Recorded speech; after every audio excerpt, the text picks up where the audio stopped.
Okay, Liz? Thank you.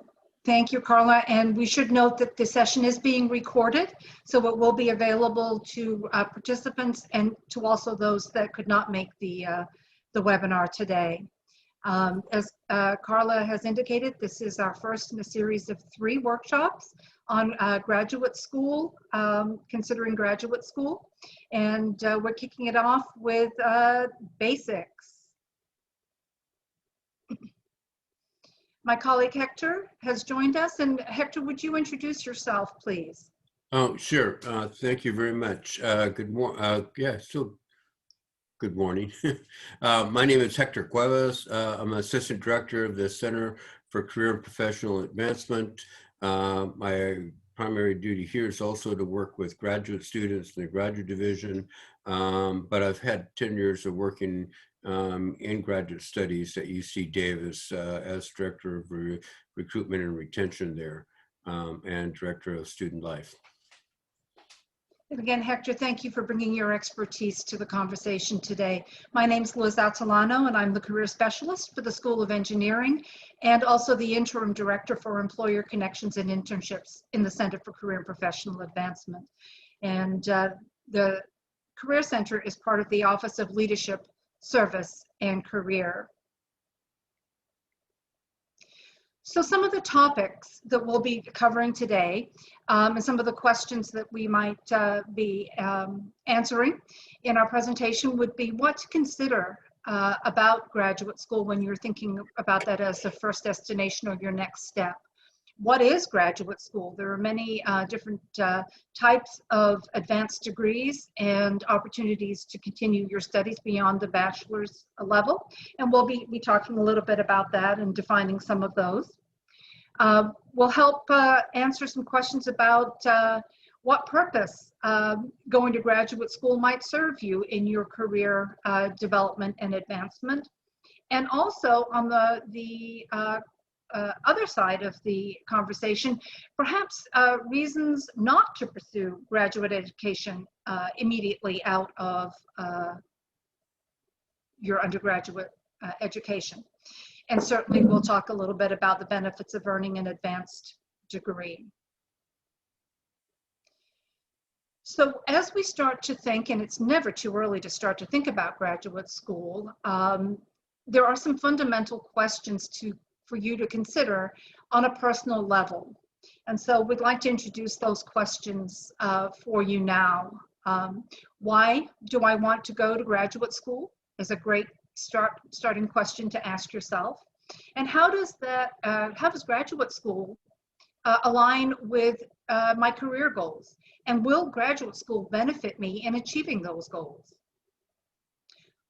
What might I study and what are my interests, especially research interests? What graduate program is best aligned with my career goals, and how competitive is the graduate program that I'm considering? Another question to ask yourself in reflection would be, am I up for the challenge? And we'll share with you that graduate education is certainly an investment. And so what will motivate me for another 2 to 7 years of school and study? And then what are my academic and personal qualities that will help me to be successful in my graduate studies? Great.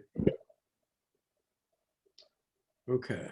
The other thing is you need to think about what graduate school. What is graduate school? Basically, it's advanced education beyond the baccalaureate. You will be pursuing either a master's degree or in some cases a doctoral degree. Some of you may look for professional degrees, like a law degree, MBA, other things that are out there. Generally, once you have completed your bachelor's degree, you're eligible to apply to graduate school. You can also do these co-term programs where you can do a 5th-year bachelor's and master's by staying an extra year, ended up with a master's degree in the area of your undergraduate. There are concurrent degrees. I've seen students do this where they'll take an MBA and combine it with, in this case, you can see the example, environmental engineering, but you can combine MBAs with a whole lot of other areas. And the same thing with law degrees. You can combine law degrees with master's degrees, with MBAs, with masters in public health, just a whole series of other academic areas. And so this gives you a little idea of what to expect in advanced education. Next slide. Okay, well, let's just break that down a little bit here. You can see there are quite a few different type of master's degree. When I worked with engineers, I noticed that a lot of them certainly were looking for a master's. My experience has been that engineers typically get some few years experience and then they go back to grad school. Some of the engineers I work with wanted to get MBAs or Master of Science in their area, mechanical engineering or civil engineering or whatever your area of engineering. It's Master of Science is certainly more for the STEM fields. Master of Arts usually covers the liberal arts, humanities, social sciences, and the arts. And you could get a master's in public, let's see, public health, or it might be master of science, but you can get a master of arts in lots of other areas in the humanities and social sciences, maybe public policy, if that's of interest to you. I've seen engineers decide that they don't want to work the bench anymore, or they don't want to work at a level where they've been doing just engineering and have an eye for business, and will often pursue an MBA. Very quickly, I'd like to just say that most good MBA programs require that you have at least 3 to 4 years of professional experience before you apply. Masters of Education, maybe you want to go back and be a teacher, you want to be a counselor, you want to take that background you have and apply it in different academic fields in a high school, junior high school, or maybe a community college. I have worked with engineers who have taken a Juris Doctorate, mainly, particularly for those that want to be patent lawyers, and that is usually helpful, or do attorney work in more of the science and engineering fields. And then occasionally we will see students who, hey, I want to do more. I love this field of engineering. It's just so passionate for me to study aerodynamics or whatever it is that you'll be studying. And you know what? I think I want to do research, and I want to do research so that I could be a professor and a consultant. But a doctorate of philosophy. There's one in education. It's more of a doctorate in education, and it's a little bit more of an applied project doctorate. So here you can see the variety of types of advanced education you get at the master's and professional levels and doctoral levels. Next slide, please. This is something you need to really think about. Are you ready to leave your full-time job and go back to living like a graduate student? Well, you got to think about that. And it may certainly be worth it for you to do it full-time and get it over with in 1 to 2 years. There are now master's programs that are 1 year. Traditionally, they're 2 years. Online, I've seen companies have associations with universities to provide online masters. I know Stanford does that with a lot of its affiliate companies, and employees can do an online degree. At the same time, they could do a hybrid where it's some classroom and some online. There's 2 different types of master's degree that you should be aware of. One requires research and a thesis. Those are generally for students that want to go on for a doctoral degree. because you need to have done research to go on for a PhD and have experienced that and demonstrated your expertise in that.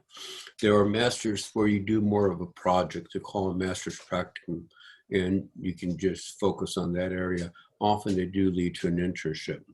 And then we talked about professional master's degrees. Well, the MBA is one, master's, I think, in public health is a professional, master's of fine arts is a professional degree. And then just throughout the different educational and academic areas in terms of the variety of professional fine arts degrees that you can get. A cohort-based program basically is that you would start, we have one here at Merced called the management, the Gallo management program, where everyone starts at the same time, and the number of students in that will go through the program at the same time. Those are typical of this management program, MBA programs, law school programs, of course, medical school programs, and just a whole host of other programs. Well, you'll start with a group of students and then proceed to go through the years of your training as you need it. Lots of different exams out there. Not only you need the prerequisite course completion, but you should have a GPA of 3.0 or higher. The higher, the better. There's admissions that will have exam scores like the graduate record exam, the GMAT for the MBA, the LSAT for the law degrees, MCAT, so on. So you will take a professional exam. In cases with some schools, that professional experience is also accounted for as you write your personal statements. The one thing I would just say in looking at a graduate program, if it at all requires research, so you can do a master's thesis or PhD, you're going to have had some research in your background, and you're going to be looking for faculty that are doing that kind of research, because you're going to write about that in your application. I think the next 2 years, Liz, Yes. Thank you, Hector. Thank you. So, purpose of graduate school. One reason that you might choose to go to graduate school would be for career advancement in your current field of study. Many times, in order to be eligible for promotion at work, there is a need for an advanced degree. And you may also be able to position yourself for leadership positions at the level that you're working, but maybe leading a team, a project team. And that would be one reason to consider going to graduate school.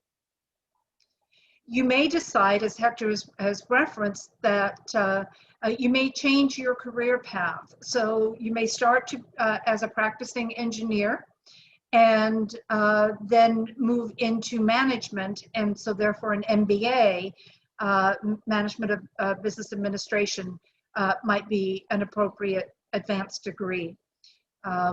A computer science and engineering graduate may consider patent law, and therefore the Juris Doctorate or the law degree would be appropriate.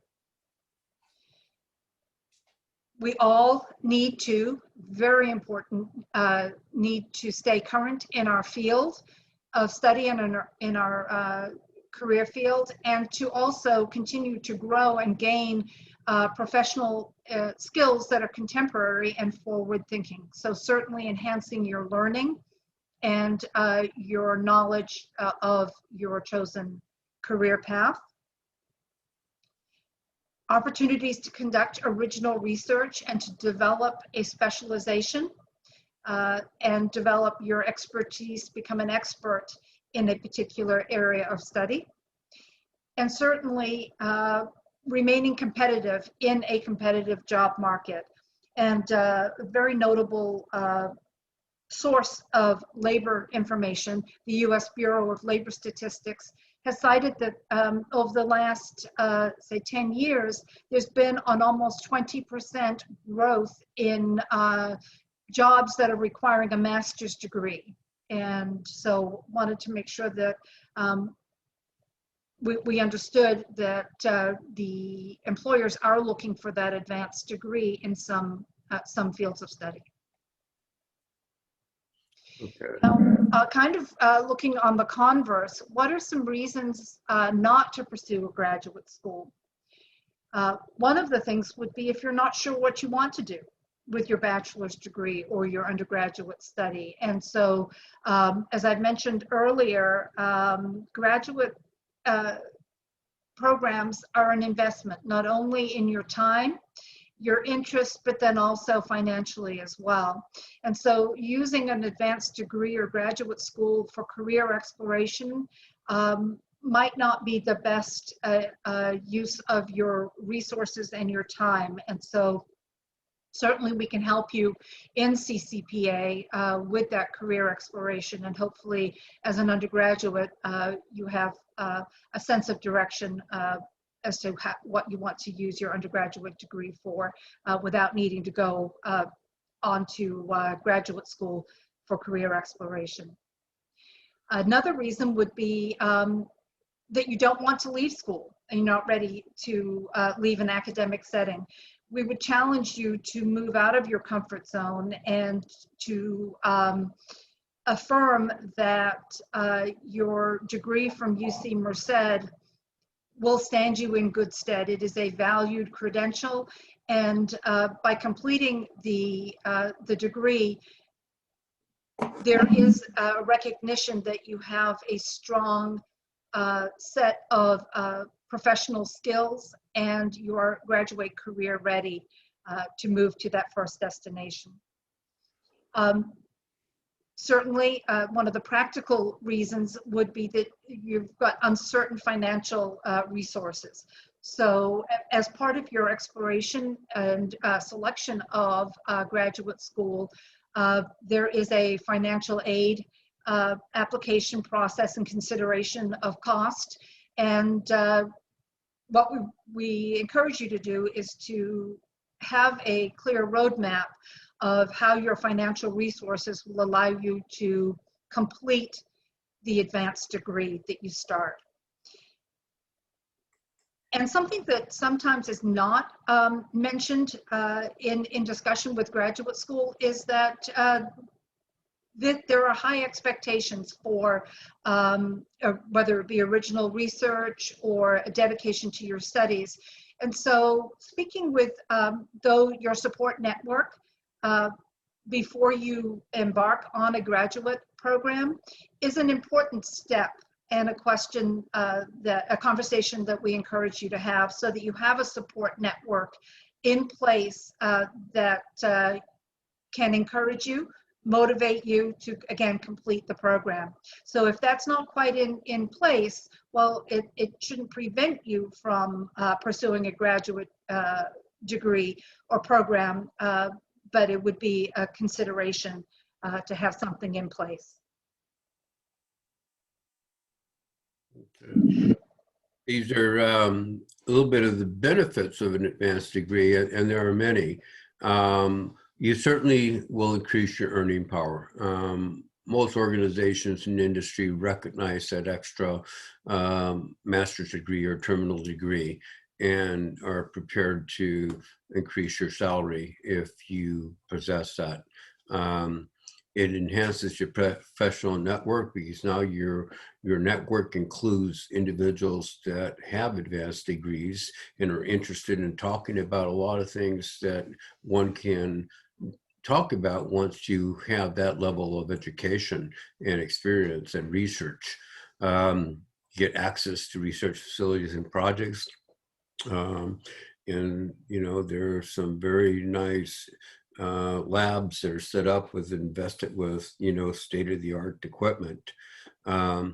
It also, your professional reputation and credibility, it certainly adds to that. One can't deny if you have an advanced degree, and also your credibility in that expertise and level of knowledge you now have certainly can provide for job security, and also can provide for job advancement.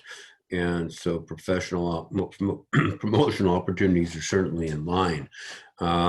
You may then be considered for that management role, or you've gone to school to ensure that next level of advancement. But the other advances in advanced degrees, and in today's technology, we must keep aware that reskilling individuals that are out there that are engineering is going on right now because of how fast technology is changing, the introduction to AI and machine learning, those kind of things.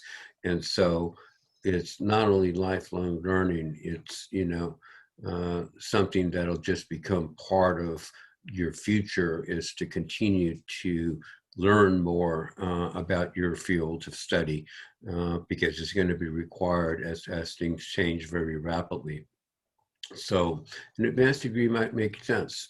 It might make sense to get a digital credential or something, but this would be a time to think about investing in advanced education.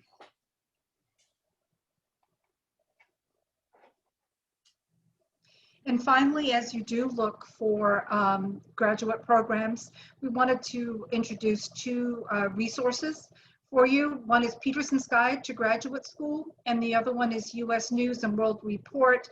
And they do have the rankings of best graduate schools. So these are two resources that we wanted to share with you in today's presentation. And we mentioned at the beginning of the program that this was the first installment in a three-part series. And again, 3 to 4:30 p.m. Graduate school workshop, and that is applying the practical steps to apply for a graduate program. And on Wednesday of this week, continuing the conversation. Again, an open forum to learn more about the graduate school world. We do have two virtual career fairs and internship fairs coming up. One is on March the 9th and one is on March the 11th. Because this is Engineers Week, I will share that there are engineering and STEM opportunities at both of the events. And we have received some registrations from graduate programs. And so certainly something that might not have happened previously, but we do have a few post-baccalaureate and graduate programs that have registered to meet UC Merced students interested in their programs. And with that, we'll end our formal presentation and stop screen sharing and open up for question and answers at this time. I should also note, Carla, that we'll stop recording for the question and answer period.